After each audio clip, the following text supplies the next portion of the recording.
Welcome back to Monster Antenna's Evil Video. We are reviewing The Haunting of Bly Manor. I am with Kara. Hello. I am Dante. And here we go. Boom shakala. Go ahead. What'd you think? Okay, are we talking as its own thing or related to Hill House? That's a question. Both. Related to Hill House?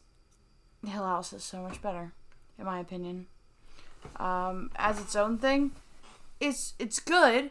It's not as ghosty as I thought it was gonna be. Definitely not. I wouldn't even put it in the same genre as Hill House. I'd put it in a separate genre. I'd say this is more of a drama or, well, I mean, what do you think? Well, I think it also helps at the fact that they stated it at the end. It's more of a love story than a ghost story. Like, by the end. But at the same time, it's a good chunk of ghost story. Which is why, the whole time I kept saying, as we were watching, I was waiting until the end. Because the end boiled it together for me. I didn't watch, like, a haunting. It is a haunting, technically. But it is more of a love story. And I think But whose love story is it supposed to be in that case? Because I feel like we went to so many romances back and forth. It's kind of like, okay. We did. And it feels like a very old-fashioned ghost story. That's I mean, if they're not going to necessarily... say it's a love story, shouldn't it be a love story? Well... Instead of, 10 love stories? No, I think it's more like a gothic romance than anything. Like an old-fashioned ghost story. Like an 18th century ghost story that's like, it's a little supernatural, but not really. It's more dramatic than anything. Yeah, I guess in the end, the story itself left me wanting. It was shot beautifully. The acting, on the most part, was pretty much amazing and up to standard. It was just that story that, I mean, at the beginning, it kind of seemed like it was going to be one thing, and I was really digging it.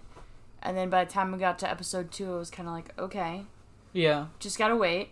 And then I felt that way for a while. And then we started getting, the character episodes, which I enjoyed, but I think I enjoyed Hannah's the best. And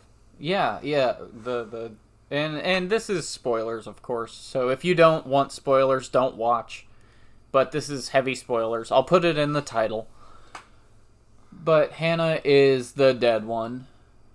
You could have described her so many other ways, non-spoilery. Yeah, but by the end, she's the dead one. I didn't like her character because she was dead, though. And they were trying to deceive you, because I said that fairly early on. When she's staring at that crack in the wall, I was like, she's staring at a crack in something. She's dead, and that's what she's staring at. I immediately thought that. I mean, I've seen that before in things. That's not the first time where you're like, oh, someone's acting weird in a haunting horror series. Would my first thought not be that they're dead? Or is just everybody was dead. At least in Hill House, you were like, you could be alive or dead. Or just insane. Yeah. I'm comparing the two a lot. I think that's my problem. Well, because I feel that the first one is definitely not a love story. It's a grievance. Like, that whole thing is, just everyone grieving. Yeah. And it's more horrific, but it's a message on grief. This is strictly, I don't know, it's very straightforward, we kept saying. And so I think it pushes the fact that they say it's a love story. It feels more that way now. It feels more like a piece on human nature, Yeah. It doesn't feel love story to me. It feels like this all happened because of something somebody did, It feels like a little too much. I think the reason that the first season was great is the fact that by the end, they showed you something at the end, the room itself at the end, tied everything together and everything made, singular sense. This, I think back going, well, this happened and I guess here's this and, oh yeah, well, that too. It just feels muddled, I guess. Yeah. Which is odd because they're doing it more straightforward to you. Yeah, and I don't know, it kind of felt like, I'm not sure how to word it. I mean, it felt like they were trying to make Viola the Red Room because they kind of did her last. Mm-hmm. And then it was kind of all her. That was my favorite part, though, was the whole Viola story. That felt more like a ghost haunting story to me It felt than the other shit did. less like a setup for an ending and more like a shift. Yeah, it felt like maybe it suffers from that second season, or that, a sequelitis. I think it suffers from heavy sequelitis, but I still enjoyed it for some reason. Like, I know it's not nearly as good to me as the first season is, because, like, I want to go back and watch the first season now. Whereas when I watched the first season, I wanted to go back and watch the first season again. Yeah. Watching this, I don't want to watch the second season another time.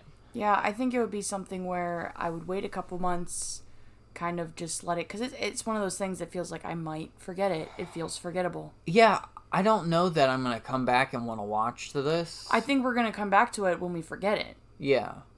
Ha, topical. Spoilers. But, yeah. That was awkward. Oh, yeah. Oh, I get it now. Ha! I get it now. Okay. I'm a little stoned. Gave away, like, a big plot point. Yeah. Yeah, that was okay, so the whole, like, you're gonna be tucked away thing. Yeah. That whole little storyline somewhere in the middle, it's like the whole second act is that. The possession line? Yeah.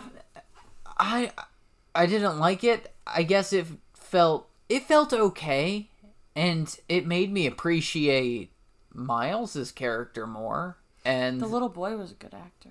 And Peter, like, I love that actor, whoever that actor is. Right, we don't know his name. We were talking about it, and I was like, it's Luke! Yeah. He's the guy from Invisible Man. I mean, the guy can play a real creep, like, perfectly. But here's the thing, in the end, he wasn't even supposed to be a real creep. He's just fending for himself. The guy's just fending for himself. So I appreciated. This show boils down to being like character pieces. Like, it's just made to be character pieces to me. Yeah. And so I think that's like the acting is what it relies on. The storytelling's okay. It's the storytelling is good. I guess the writing isn't okay, but I think it's because it's sequelitis. It's just kind of suffering from having to be bigger and give more. I don't think if I can take a liberty to talk about the ending. They did a very good job on this very secret agent. I'm going to show up and tell you something about yourself, and you're not going to know, and it's going to be very vague and an ending. Did that make sense? Kinda, yeah. I guess it felt rushed. Yeah, it felt so rushed, and it didn't feel like an ending. It didn't feel like a good conclusion. I didn't know we were at an ending, if I'm honest. Plus, why do we need a different actress to play a woman who could just be made up to look like she was older? That would have been way more realistic. The trick. I get it's supposed to be a trick, but it was a bad trick. I actually liked it. I liked it because the whole show I kept trying. I kept thinking Carla Gugino's character was like the au pair or whatever. The nanny? The nanny. That's the word I'm looking for. The nanny. I thought she was the nanny the whole time. It's nice knowing that she wasn't, but Nanny's dead.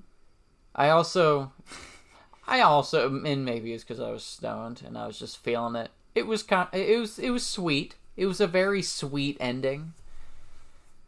Dark, but sweet. Okay, in the sense of like the last episode, maybe episode and a half or two. Yeah. Was a love story. I'll give you that. The whole wrapping up process, they definitely emphasize love story. So let me correct my earlier thing that I said where it didn't feel like it, but everything else before that, it's not like you could really tell. I mean, till like episode 3, we didn't even get like a finger touch. You know? Oh, you mean, yeah, well, just for those two, but the au pair story, the whole time is kind of a love story, because, like, her first fiance, which is just tragedy in itself, oh my god. That's, like, the worst possible thing. It's me. It's here, the jingle. It's the chair.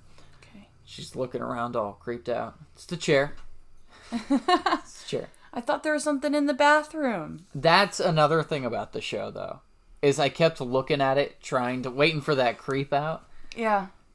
The first show gave me enough times that I was like, man, I'm excited for whatever comes next. Didn't get any of that. It was way less creepy. Way less creepy. I waited like 3-4 episodes before I realized this is just built on story, which is, I'm okay with that. It's based off of a book, so I'm okay with that.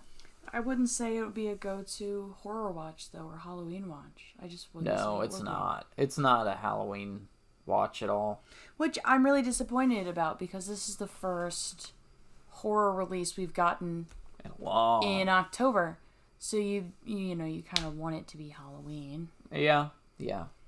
Or at least have some aspect. Well, if you had to give it like a 1 out of 10... I'd give it a solid 6 or 7. 6 or 7, okay. I would give it an 8.